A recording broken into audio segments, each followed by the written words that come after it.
찬송가 140장 드리겠습니다.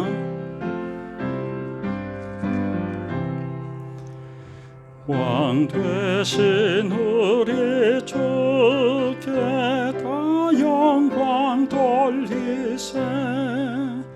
그 옛날 많은 무리 호산나 불렀네. 다윗의 자손으로 세상에 오시어 왕 위에 오른 주께 다 영광 돌리세. 저 천군 천사들이 호산나 부르니 뒤따라가던 무리 다 화답하도다. 저 유대 백성 같이 종려가지 들고 오시는 주를 맞아 호산나 부르세. 주고난 받기 전에 수많은 무리가 영광의 찬송 불러 주 찬양하였네. 이같이 우리들도 주 환영하오니 그 넓은 사랑 안에 다 받아주소서. 아멘.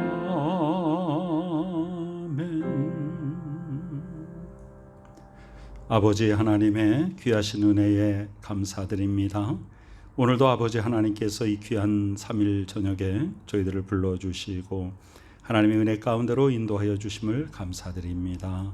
주 예수 그리스도께서 핍박받으셨기에 우리가 존귀함을 얻었고, 예수 그리스도께서 매를 맞으셨기 때문에 우리의 육체가 병으로부터 나음을 입었음을 고백합니다.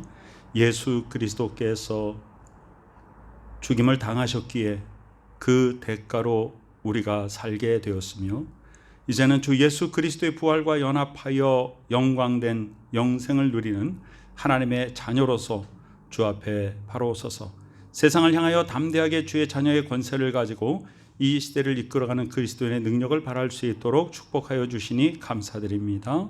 이 모든 것이 다 하나님의 은혜이요 예수 그리스도의 희생의 대가임을 우리는 늘 잊지 않게 하여 주시고, 항상 성령의 충만함으로 말씀 가운데 든든히 바로 서서 이 세상을 주의 주시는 귀한 은혜로서 이기며 승리하는 복된 하나님의 자녀의 삶을 살 수 있도록 축복하여 주시옵소서. 우리 구주 예수 그리스도의 귀하신 이름으로 간절히 기도드리옵나이다. 아멘. 오늘 2021년 10월 20일 수요일 저녁에 우리에게 주시는 하나님의 말씀은 마태복음 21장 1절에서 17절입니다. 함께 봉독하겠습니다. 그들이 예루살렘에 가까이 가서 감람산 벳바게에 이르렀을 때에 예수께서 두 제자를 보내시며 이르시되 너희는 맞은편 마을로 가라. 그리하면 곧 매인 나귀와 나귀 새끼가 함께 있는 것을 보리니 풀어 내게로 끌고 오라. 만일 누가 무슨 말을 하거든 주가 쓰시겠다 하라. 그리하면 즉시 보내리라 하시니 이는 선지자를 통하여 하신 말씀을 이루려 하심이라. 일러스되 시온 딸에게 이르기를 내 왕이 내게 임하나니 그는 겸손하여 나귀 곧 멍에 매는 짐승의 새끼를 탔도다 하라 하였느니라. 제자들이 가서 예수께서 명하신 대로 하여 나귀와 나귀 새끼를 끌고 와서 자기들의 겉옷을 그 위에 얹음에 예수께서 그 위에 타시니 무리의 다수는 그들의 겉옷을 길에 펴고 다른 이들은 나뭇가지를 베어 길에 펴고 앞에서 가고 뒤에서 따르는 무리가 소리 높여 이르되 호산나 다윗의 자손이여 찬송하리로다. 주의 이름으로 오시는 이여 가장 높은 곳에서 호산나 하더라. 예수께서 예루살렘에 들어가시니 온 성이 소동하여 이르되 이는 누구냐 하거늘 무리가 이르되 갈릴리 나사렛에서 나온 선지자 예수라 하니라. 예수께서 성전에 들어가사 성전 안에서 매매하는 모든 사람들을 내쫓으시며 돈 바꾸는 사람들의 상과 비둘기 파는 사람들의 의자를 둘러 엎으시고 그들에게 이르시되 기록된 바 내 집은 기도하는 집이라 일컬음을 받으리라 하였거늘 너희는 강도의 소굴을 만드는도다 하시니라. 맹인과 저는 자들이 성전에서 예수께 나오매 고쳐주시니 대제사장들과 서기관들이 예수께서 하시는 이상한 일과 또 성전에서 소리질러 호산나 다윗의 자손이여 하는 어린이들을 보고 노하여 예수께 말하되 그들이 하는 말을 듣느냐? 예수께서 이르시되 그렇다. 어린 아기와 젖먹이들의 입에서 나오는 찬미를 온전하게 하셨나이다 함을 너희가 읽어본 일이 없느냐 하시고 그들을 떠나 성 밖으로 베다니에 가서 거기서 유하시니라. 아멘. 오늘 우리가 묵상할 말씀은 종려주일의 첫날입니다. 종려주일의 기사입니다. 예수님과 예수님의 제자들이 예루살렘에 가까이 이르렀습니다. 그래서 감람산 벳바게라는 지역에 이르렀을 때 예수님이 두 제자를 보내십니다. 어디로 보내시냐? 특정한 장소가 기록되어 있지는 않지만 맞은편 마을로 가라. 그런데요, 이 2절의 말씀은요, 어떤 지역의 명칭도 없습니다. 그리고 누구에게 가라고 하는 그 대상자의 이름도 없습니다. 그리고 예수님은 뭐라고 얘기하냐 하면 나귀와 나귀 새끼가 함께 매여 있는 것, 줄에 매여 있는 것을 보게 될 것이니 그냥 풀어서 끌고 오라. 상당히 우리가 일반적으로 생각하기에는 좀 이상한, 독특한 그런 말씀을 하십니다. 그러니까 제자들은 여기에 대해서 당연히 예수님께 질문을 하겠죠. 예수님, 그냥 나귀가 매여 있는데 그걸 우리가 풀어오면 괜찮습니까? 우리가 그걸 푸는데 누가 뭐라고 하면 어떡합니까? 그랬더니 예수께서 주가 쓰시겠다 하라. 이렇게 말씀하시는 것이죠. 그리하면 즉시 보내리라. 이것은 우리에게 굉장히 중요한 메시지를 주시고 있습니다. 우리가 헌신하는 것, 우리가 봉사하는 것, 또 특별히 우리가 물질로 섬기는 것, 헌금하는 것, 11조 하는 것, 이런 모든 것들을 가지고 우리는 내가 무엇을 했다는 것을 기억하기를 좋아하죠. 그리고 그만큼의 영향력을 내가 좀 끼치려고 하는 생각들을 사람이면 누구나 가지고 있죠. 그래서 내가 헌신하고 내가 바치고 내가 섬기고 한 것이 어떤 과정을 거쳐서 어떤 결과를 낳고 어떻게 사용되었는지 내가 알고 싶다. 이런 생각들을 사람들이 많이 합니다. 그런데 오늘 메시지는 그냥 바친 것은 바친 것으로, 섬기는 것은 섬기는 것으로, 봉사한 것은 봉사한 것으로, 그냥 그것으로서 하나님 앞에 드린 것으로, 그것으로 다 했다는 것이야. 그것을 가지고 내가 기억하거나 이것이 내가 손댄 것이, 내가 바친 것이 어떻게 사용되었는지 다 주께 맡기라는 거죠. 그래서 그냥 무턱대고 예수님의 제자들이, 어떤 청년들이 막 2명이 와가지고 내 나귀를 끌고 가는데, 그거 왜 끌고 가시오? 주께서 쓰시겠답니다. 그러면 두말 없이 보내줄 것이다. 이것이 진정한 헌신입니다. 진정한 헌신은 왜라고 묻지 않는 것이죠.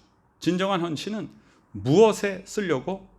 진정한 헌신은 내가 섬기고 공개하고 나한테 나간 이만큼의 물질과 노력과 이런 것이 어떻게 쓰였는지 내가 좀 알고 싶다가 아닙니다. 그냥 하나님 앞에 나의 삶을 드렸으면, 나의 것을 드렸으면 그것으로 그만이죠. 주님께서 쓰시는 일에 나는 거기에 아무런 토를 달 자격도 없고, 그것은 온전한 헌신이 아닙니다. 그래서 온전한 헌신을 예수께서 보여주시죠.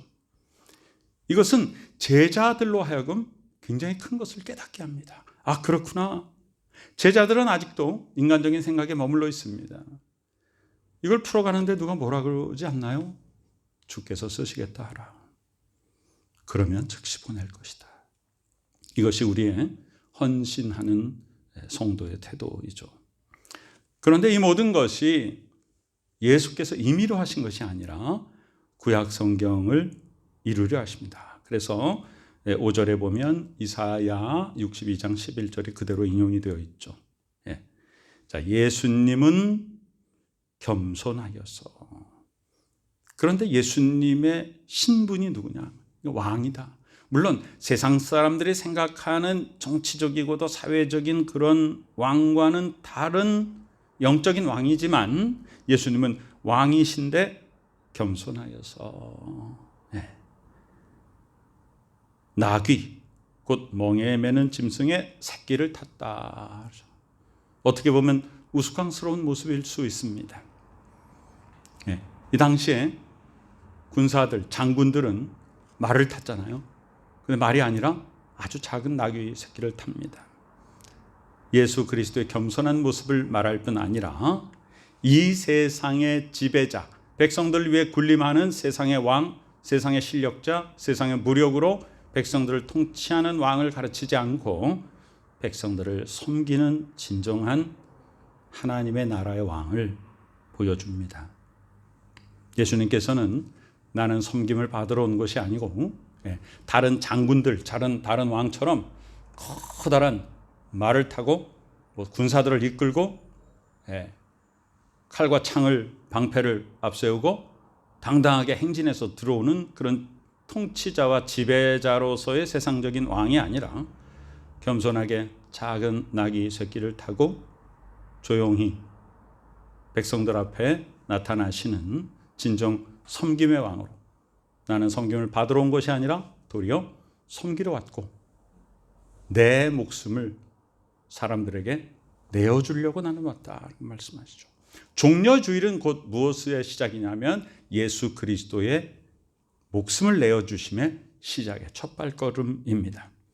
자, 제자들은 예수 그리스도께서 명하신 대로 합니다. 그러면 이 21장 5절, 즉 이사야서 62장 11절의 인용은 예수 그리스도께서 가서 나귀를 풀어 오라라고 말씀하실 때 제자들이 풀 때 누가 뭐라고 하면 어떻게 대답하나요? 주께서 쓰시겠다고 하라 하시면서 거기에 대한 근거로서 구약 성경을 예수님이 제시하시는 거죠. 이것은 그냥 내가 여기서 즉흥적으로 임의로 하는 것이 아니라 이미 선지자를 통하여 구약 성경에 예언된 것이 지금 이루어지는 것이니 너희들이 그렇게 하라. 그래서 제자들이 가서 예수님께서 명하신 대로 합니다. 여기서 또 우리는 무엇을 배우는가?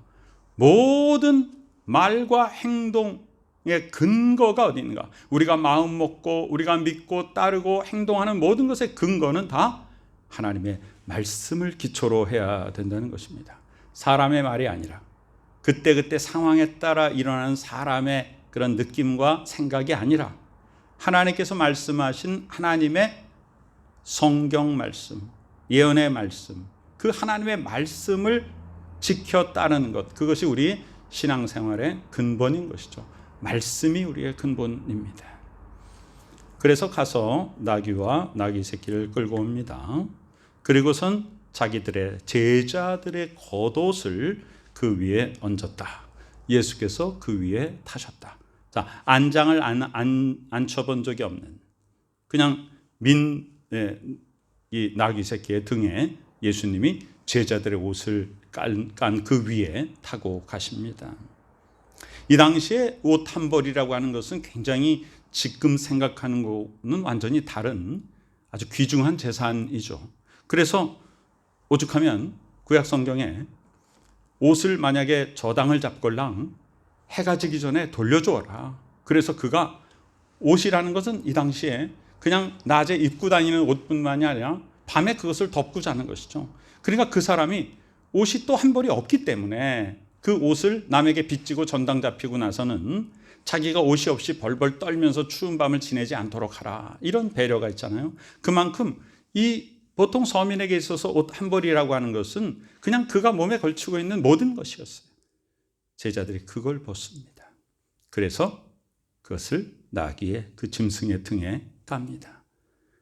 굉장한 헌신입니다. 존경입니다. 우리는 주께 무엇을 가지고 헌신하는가?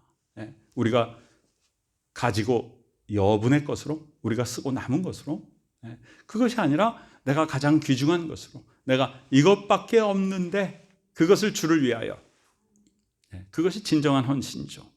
그것을 우리에게 알려주십니다. 무엇이든지 주께서 쓰시겠다라고 하는 일에 우리는 이유를 달지 말아야 하며 우리가 가진 가장 귀중한 것으로, 나에게 하나밖에 없는 것으로 주를 위해서 섬기는 것이 진정한 헌신이다 말씀하십니다. 자, 무리의 대다수가 그들의 겉옷을 이번에는 뭐예요? 길에 폈다. 그러니까 거기 있는 군중들의 헌신이 얼마나 대단한 겁니까? 길에다가, 땅에다가 옷을 깔고 자기의 아주 귀중한 몸에 걸친 유일한 것을 벗어서 거기다 깔고 그 위로 그 예수님이 탄 짐승이 밟고 지나가게 합니다. 다른 이들은 나뭇가지를 베어 길에 펴고, 이 나뭇가지, 바로 종려나무의 가지와 잎이죠. 그래서 종려주일이라고 하는 거죠. 앞에서 가고 뒤에서 따르는 무리가 소리 높입니다. 호산나, 호산나라고 하는 것은 주여 들으시옵소서, 우리를 구원하소서라는 뜻이에요. 주의 이름으로 오시는 이여 가장 높은 곳에서 호산나, 이렇게 노래합니다. 자, 예수께서 예루살렘 성에 들어가실 때 온 성이 소동하여 아우성칩니다. 사람들이 와글와글하고 소리를 칩니다. 이는 누구냐? 도대체 저기 나귀를 타고 오는 저희가 누구냐? 무리들이 이릅니다. 갈릴리 나사렛에서 나온 선지자 예수라, 이렇게 말하죠. 많은 사람들이 예수 그리스도를 환영하고 영접하고 떠받듭니다. 그러나 이때가 일요일이죠. 종려주일입니다. 그로부터 5일 후에 금요일에 그 무리들은, 같은 무리들, 예수 그리스도를 환영했던 그 무리들은 빌라도의 법정에서 악한 타락한 종교 지도자들의 그런 충동으로 인해서 군중 심리 속에서 예수를 못 박으라라고 외치게 되죠. 왜 그렇게 변하는가? 이들이 기대하고, 이들이 고대하고, 이들이 추앙하고 그랬던 왕은 어떤 왕이냐? 정치적인 왕이죠. 지금 로마 그 제국의 군사 정권, 독재, 식민지로부터 우리를 독립시킬 정치적인 독립자를 기다렸습니다. 또 그런 식민지로부터의 착취와 그런 것으로 인한 가난과 억눌림과 이런 것으로부터 우리를 풍요롭게 할 그런 경제적인 그런 지도자. 그러니까 사람들이 지금 당장의 나의 환경을 개선해 줄 사람, 나의 육체를 치료해 줄 사람, 나에게 먹을 것을 줄 사람을 기다렸고, 예수 그리스도가 그동안 행하신 모든 이적들은 다 이것을 충족시키기에 충분했다고 백성들은 믿었던 것이죠. 예수님은 아픈 몸을 고쳐주셨죠. 예수님은 영적인 부분에서도 더러운 귀신들을 쫓아내 주시고 정화해 주셨죠. 예수님은 또 배고픈 이들을 여러 차례나 수많은 사람들을 먹이셨고, 심지어는 죽은 자를 살리기까지 하셨습니다. 그러니 저렇게 능력 있는 분이 우리나라를 이 독재 군사 정권, 이 식민지로부터 해방시킬 수 있는 충분한 능력이 있다라고 믿었죠. 그리고 저분은 우리의 육체를 고쳐주시고 저분은 우리를 먹이시는 모든 육신적이고 경제적인, 정치적인, 군사적인 모든 부분을 해결할 우리의 왕이다라고 믿었어요. 그래서 예수 그리스도를 예루살렘 성으로 맞아들이면서, 예루살렘 성이라는 것이 그 온 이스라엘의 중심지, 수도, 성전이 있는 곳이잖아요. 여기에서 뭔가 저 선지자 예수가 우리를 위해서 정치적이고도 사회적이고도 뭔가 군사적이고도 물리적인, 경제적인 이런 부분들을 개혁하기를 원했던 것이죠. 그런데 예수님이 일주일 동안 행하신, 이제 그날도 그렇고 월요일도 그렇고 쭉 하시는 일을 보니까 세상적인 우리가 기대했던 그런 왕은 아니었어요. 자, 예수님께서 처음에 하신 일이 무엇인가? 성전에 들어가십니다. 성전 안에서 매매하는 모든 사람들을 내쫓으십니다. 자, 성전 안에서 무엇을 매매할까요? 타락한 종교 지도자들이 이런 그 성전에 바치는 예물을 거룩이라는 이름 하에, 세상에서 쓰는 세상의 돈을 우리 성전에는 옛날 우리 히브리 사람들이 쓰던 세켈로 바꿔야 된다. 그래서 로마의 돈인 데나리온을 가지고 세켈로 환전을 하면서 엄청난 환 차익을 자기네들이 챙겼습니다. 서민들이 양을 데리고 오고, 또 여기 보면 비둘기 파는 자니까 얼마나 그 가난한 사람을 착취하는 것입니까? 양을 데리고 와도 그 양은 이건 더럽고 점 있고 흠 있으니까 불합격이고, 우리가 준비한 이 양을 돈 주고 사라. 그래서 또 엄청난 차익을 챙기게 되었고, 그러니까 여기 비둘기 파는 자, 비둘기는 누가 바치는 거예요? 제일 가난한 사람이 바치는 거 아니에요. 부자는 황소를 바치고 보통 사람들은 양을 바치고 가난한 사람은 비둘기를 바치라고 레위기에 그렇게 제사의 제도에 그런 긍휼을 베풀어 주셨잖아요. 그러니까 성전 안에서 비둘기 판다는 건 뭐예요? 아주 가난한 사람들이 비둘기를 가지고 오면 이 비둘기 이거 점 있고 흠 없고 제물로 합당치 않은 거 불합격이니까 여기 성전에서 거룩하게 인정하는 이 비둘기를 비싼 값을 주고 사라. 그 가난한 사람들이 얼마나 고통을 받았겠어요. 예수께서 가서 그 상과 의자를 다 둘러엎으십니다. 그러면서 뭐라 그래요? 내 집은 기도하는 집이라고 그렇게 말씀하셨거든요. 이사야서 56장 7절을 인용하셔요.